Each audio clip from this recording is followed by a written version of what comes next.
자, 여러분 이제 대원군이 흥선 대원군이 본사에 오른 게 63년이고 73년까지 약 10여 년간 권력의 자리에 올랐습니다. 왕비의 아버지를 뭐라고 그러죠? 왕비의 아버지를 부원군이라고 그러죠. 드라마에 많이 나오잖아요. 부원군 얘가 이렇게 부원군. 왕의 아버지는 선왕이에요. 선왕. 전왕. 되게 그렇잖아요. 아버지가 왕자리 물려줬으니까 지가 왕 된 거죠. 근데 지금 고종임금 같은 경우는 특별하게 아버지가 왕이 아닌 사람인데 자기가 왕을 받았어요.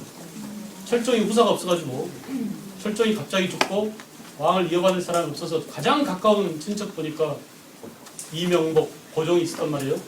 그래서 그 고종이 왕이 되게끔 흥선대원군이 조대비를 구워 삶아놨다고 그랬죠 이미. 그래서 이렇게 왕에 올랐는데 왕의 친아버지, 살아있는 왕의 생아버지를 대원군이라고 합니다. 알겠죠? 그러니까 왕이 아닌데 자기는 왕이 아닌데 자기 아들이 왕 된 경우 그 아버지가 살아있는 경우가 이때밖에 없잖아요. 그럴 때 뭐라고? 대원군이라고 한단 말이에요. 아시겠어요? 대원군, 충성대원군이 권력의 자리에 앉아서 여러 가지 장단점이 있습니다. 대원군이 잘한 면도 있고 잘못한 면도 있죠. 그죠? 그래서 이제 두 차례의 병인양요, 신미양요를 거치면서 양요를 통해서 두 차례의 양요를 통해서 서양 세력을 격퇴했어요. 그죠? 아이러니하잖아요. 우리보다 센 중국은 영국한테 무릎을 꿇고 일본도 무릎을 꿇었는데 거기에 끼어있는 조선은 서양을 두 차례나 싸워서 무찔러 이겼어요. 프랑스가 와서 병인양요 때 한성근, 양헌수 이런 사람들이 무찔렀죠. 정족산성에서 양헌수가, 문수한성에서 한성근이가 무찌르고 프랑스 놈들이 도망가면서 규장각 문서들을, 책들을, 의궤들을 약탈해가고 금은보화를 훔쳐갔습니다. 그죠? 외규장각 도서들을. 신미양요는 원래 일어난 원인이 제너럴 셔마너 사건 때문이죠. 미국 놈들이 대동강으로 군함을 끌고 왔는데 그 끌고 온 군함이 이름이 제너럴 셔마너였어요. 이거를 당시 평양 감사했던 박규수가, 박지원의 손자죠. 박지원의 손자인 박규수가 무찔렀어요. 대동강에 수장시켰어요. 그래서 이제 그 군함을 끌고 와가지고 흥선대원군이 다시 우리도 한번 똑같이 만들어보자 해가지고 만들었답니다. 군함을 한번 만들어 보려고. 그러니까 대원군 굉장히 그 호기심도 강하고 뭔가 개혁적인 마인드가 있는 사람이에요. 근데 군함이 뭐 5시간 동안에 2m를 갔대나 어쨌다나. 그래서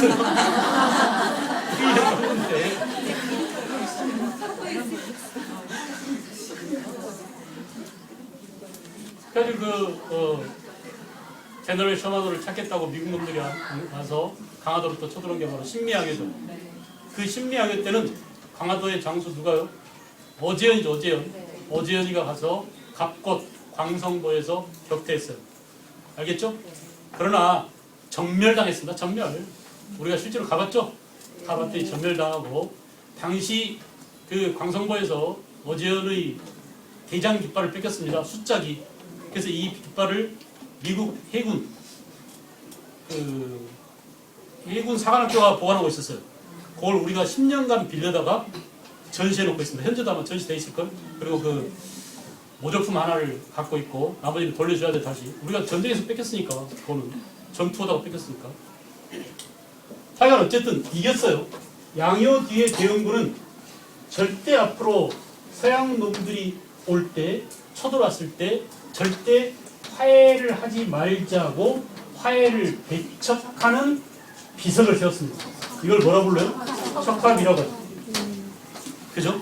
전국 20여 곳 주요 읍에 척합이를 세우고 양이 침범, 서양 오랑캐가 침범해 올 때 비전즉화, 싸우지 않는 것은 즉 화해를 하는 것이고 주화 매국, 화해를 주장하는 것은 나라를 팔아먹는 행위다. 이렇게 척합이를 세웠습니다. 자, 한편으로 보면은 굉장히 장한 것 같지만 한편으로 보면은 서양 세력을 아직 제대로 이어지 못한 처사죠. 제국주의가 얼마나 큰 세력인지 그들이 얼마나 침략적 의도를 가지고 끈질기게 쳐들어오는지를 모르고 마치 자기가 서양을 격퇴하는 것이냐 이긴 것이냐 의기양양해서 척합의를 세웠는데 결국 이제 무릎을 나중에 꿇게 됩니다. 그 흥선대원군을 권좌에서 끄집어 내린 사람이 누구예요? 그래요. 최익현이 흥선 대원군에 대한 뭘 올렸어요? 탄핵 상소를 올립니다. 대원군이 지금 왕 대신 섭정한 지 10년이 넘었는데 옛날에는 임금이 12살이라고 어리다고 해서 아버지가 대신 정치를 할 수 있지만은 지금은 어엿한 약관을 넘었잖아요. 22살이니까 20살이 약관이라고 그러죠? 그죠? 그런데 아직도 임금을 호소하기로 만들고 아버지가 그 자리에 있으면서 그럼 되겠냐 해가지고 그걸 끄집내렸어요. 뒤에서 누가 좋아했겠어요? 흥선 대원군하고 서로 맞짱 뜨고 있던 민비가 좋아했겠죠. 그래 안 그래? 이렇게 해서 이제 쉐이크르 탄핵 상소로 흥선 대원군이 끄집어 내려지고 대신 그 자리를 누가요?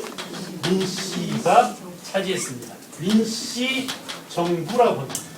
민씨라고 해서 제가 명성황후를 얕잡아 본 게 아니에요.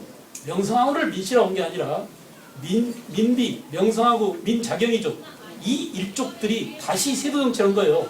그러니까 민씨 일가, 안동 김씨처럼 그 민씨 일가의 세도정치고 명성황후로 추정된 것은 1898년 대한제국 된 이후에 황후, 죽은 뒤에 황후가 된 겁니다. 그러니까 살아생전에는 그냥 민비였죠. 명성황후. 그래서 그 민씨정부가 설치했어요. 앞으로 이 민씨정부는 민씨정부가 죽을 때까지 주인공은 누구예요? 민비예요. 지금부터 모든 사건의 중심에 누가 있어요? 민비가 있어요. 알겠죠? 민비가 언제 죽었어요? 민비가 죽은 그 사건을 뭐라고 그래요? 을미사건. 을미년에 죽었네요.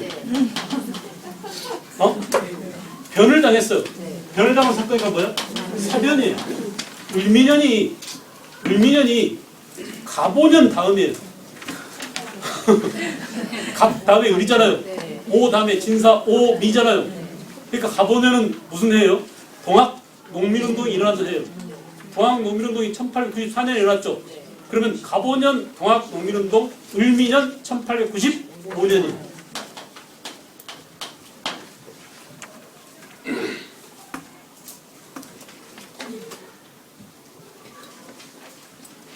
그래서 지금부터 그 과정을 정리하겠습니다. 알겠죠? 이 과정을 정리하겠어요. 자, 결국 민씨정부는 이제 뭘 했느냐? 대원군 너 잘못했어.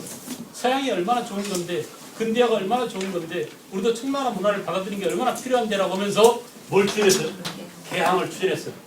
이미 개항의 필요성이 제기되고 있었습니다. 흥선대원군 시절에 박규수, 오경석, 유홍기 이런 초기 개학파들이 흥선대원군 당시부터 서양 문화를 받아들이자 우리도 청나라의 문화를 청나라의 그 문화 개방을 개방 정책을 받아들이자 이렇게 개항의 필요성을 제기하고 있었는데 민씨 정부 때 와서 드디어 개항이 구체적으로 추진됐습니다.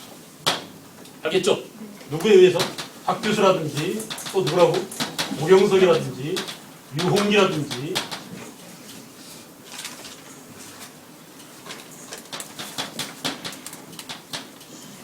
자, 개항의 우선 필요성이 시기를 좀 구분하기 위해서 필요성이 제기되고 있었고요.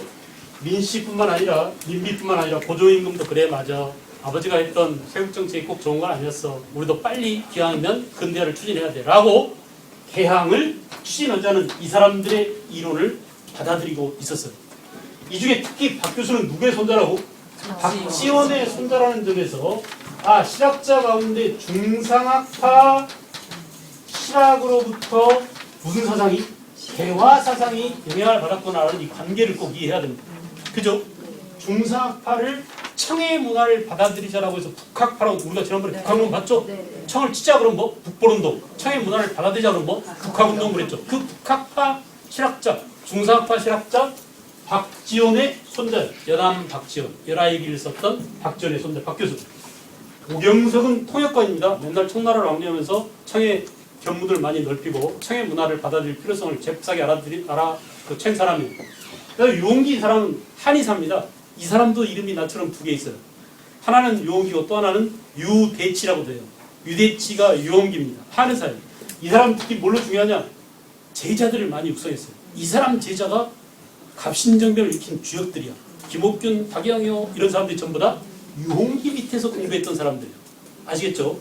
이렇게 민씨정부는 이미 일본이 오기 이전부터 우리 내부에서도 개항을 해야 된다는 필요성을 이미 느끼고 있었다. 뒤에 들려도 돼. 불안해 안 들릴까 봐. 그래서 이렇게 왜 지금 이게 중요하냐면 우리의 개항은 일본 놈들이 문을 박차고 들어와서 깨져가지고 일본한테 깨져가지고 개항을 당한 것이다라고 하면 뭐가 됩니까? 타율적이 되죠. 우리 역사가 우리 스스로 근대화로 나가지 못하고 일본 놈들의 침략에 의해서 개항 당했다가 되잖아요. 이게 일본 놈들이 주장하는 뭐예요? 너네는 네 역사를 너네 스스로 끌고 갈 자율적인 능동적인 힘이 없어. 개항도 우리가 시켜줬잖아 라는 그런 논리가 있는데 일본 놈들이 이게 타율성이야. 근데 웃기지 마.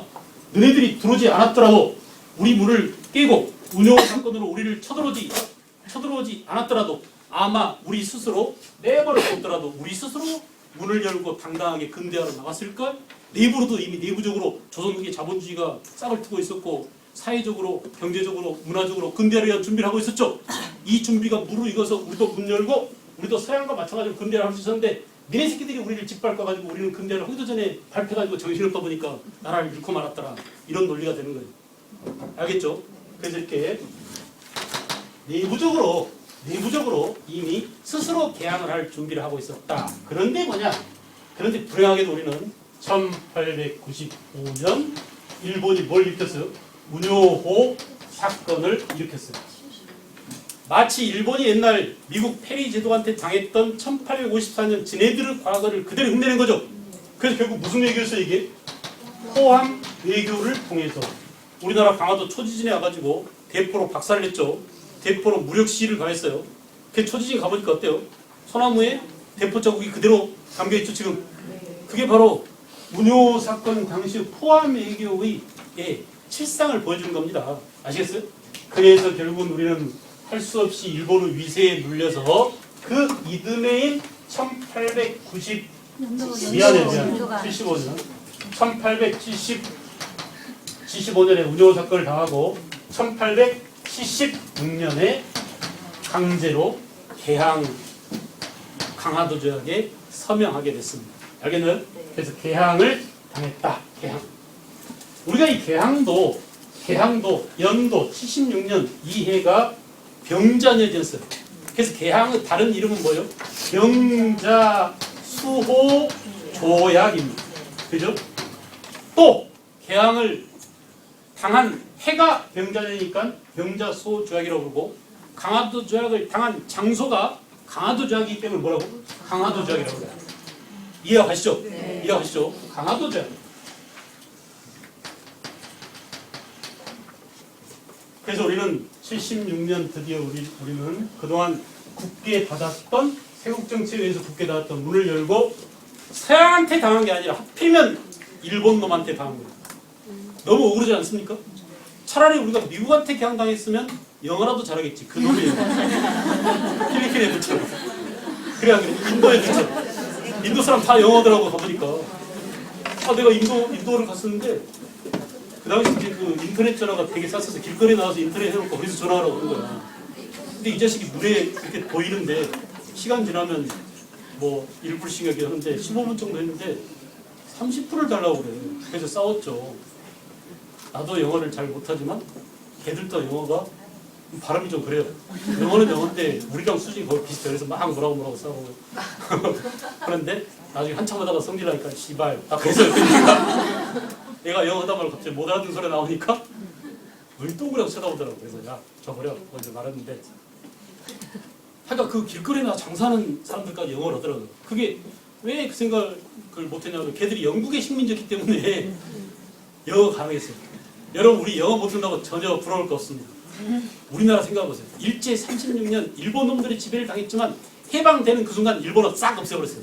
아랄바시 이런 것도 남아있지만 우리가 일본어를 쓰진 않잖아요. 그래 안 그래? 필리핀은 미국 지배받고 지금도 영어 써. 영국 미국 지배받고 영국 지배받고 인도 영국 지배받고 영어 씁니다. 근데 우리는 어때요? 일본 놈들 지배 36년 받고 일본 놈 교육 다 받고 그랬지만 일본 하나도 안 씁니다. 다 없애버렸어요. 다시 세종대왕 나타나서 한글 씁니다. 얼마나 위대한 민족인지 그런 것들만 보더라고요. 알겠죠? 얼핏 보면 위대하지 않은 것 같지만 자세히 보면 대단한 민족이 우리가. 알았어요? 자세히 보면 대차는 민족지로.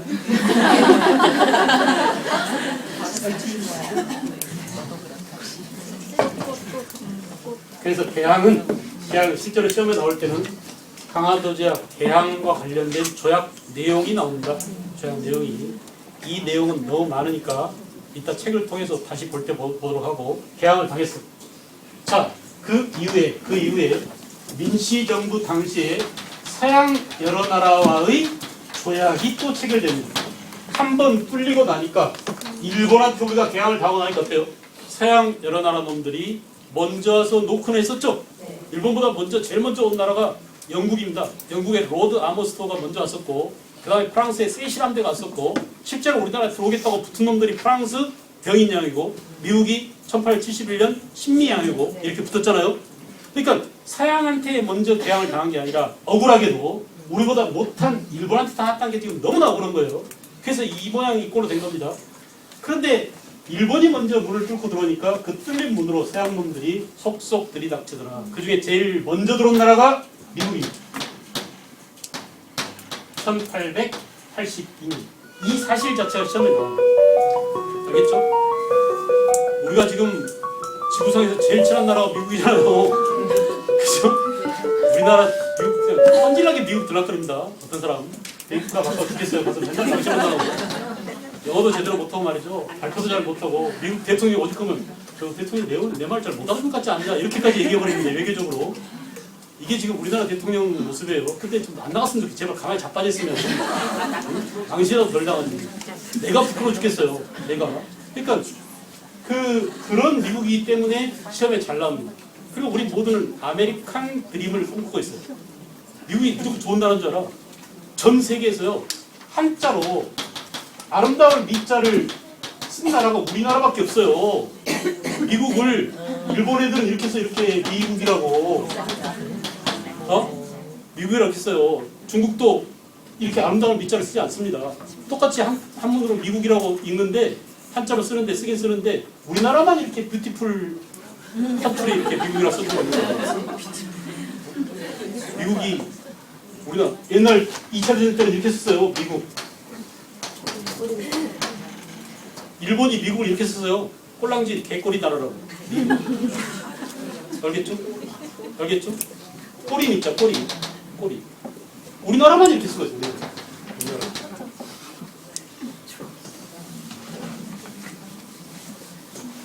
이러니까 국사 선생님들이 좌빨이라고 동북이라고 얘기 듣죠. 미국을 비판하다 보면은 그냥 돼요. 근데 어쨌든 간에 사실이니까 미국이 제일 먼저고 그 다음에 영국, 그죠? 그리고 러시아.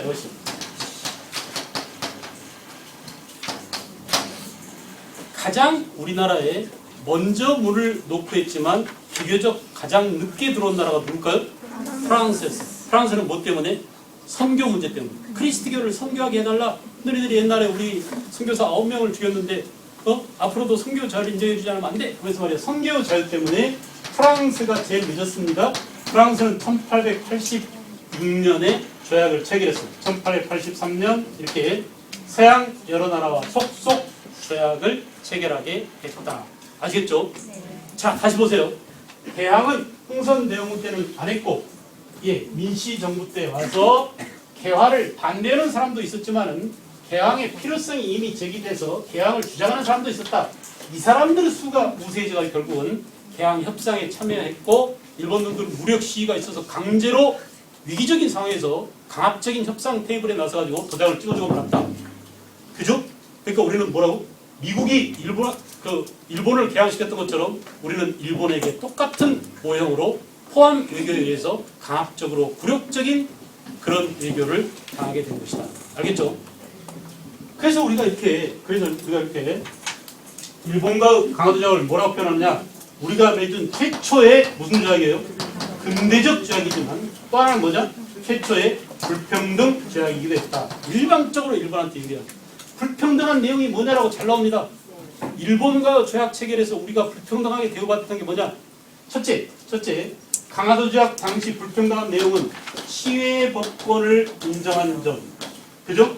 시외 법권을 인정하는 점. 그러니까 시외 법권을 인정한다는 얘기는 뭐냐면 일본 놈들이 우리나라에 와서 범죄를 저질러도 우리가 그 범죄자를 체포하거나 재판을 하거나 형벌을 매기거나 이렇게 할 수가 없었어요.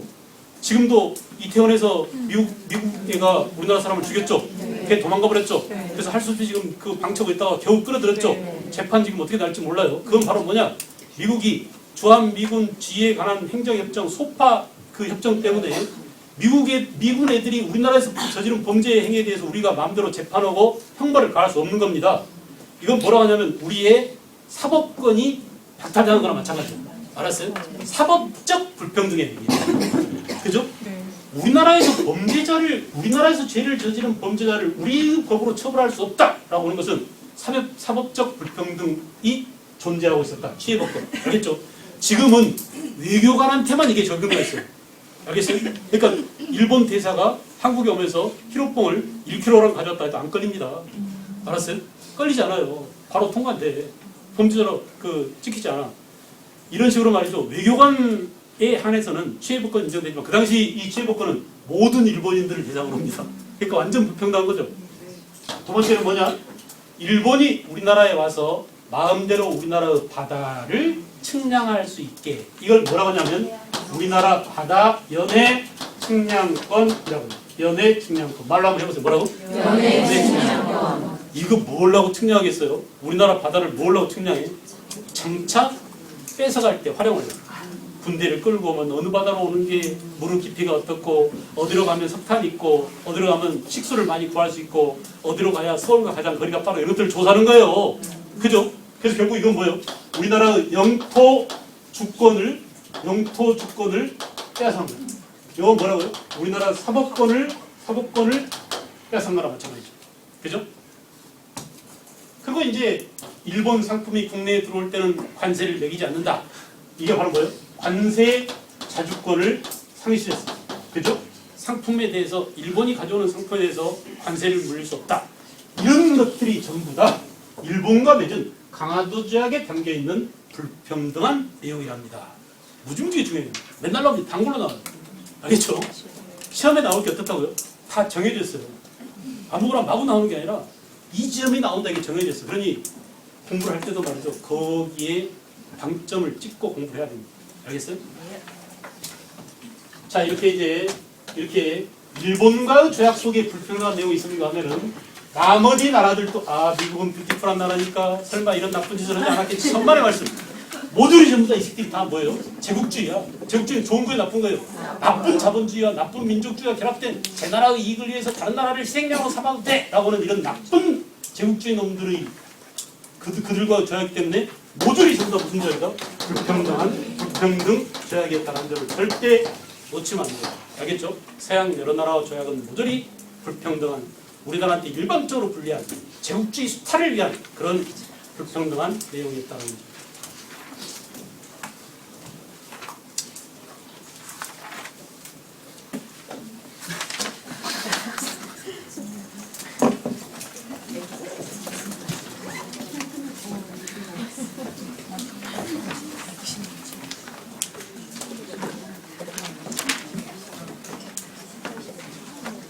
걱정되죠?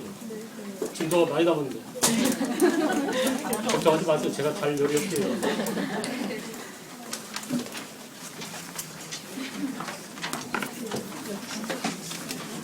날씨가 많이 사납고 감기가 요즘 심합니다. 저도 지금 간당간당해요. 제 막 생강차부터 먹어야 겨우겨우 달래왔는데 맨 목소리를 해가지고 지금 목이 이제 갈 것 같아. 다음 주에 안 오면 나 죽을 줄 아세요? 네, 마치겠습니다. 수고했어요.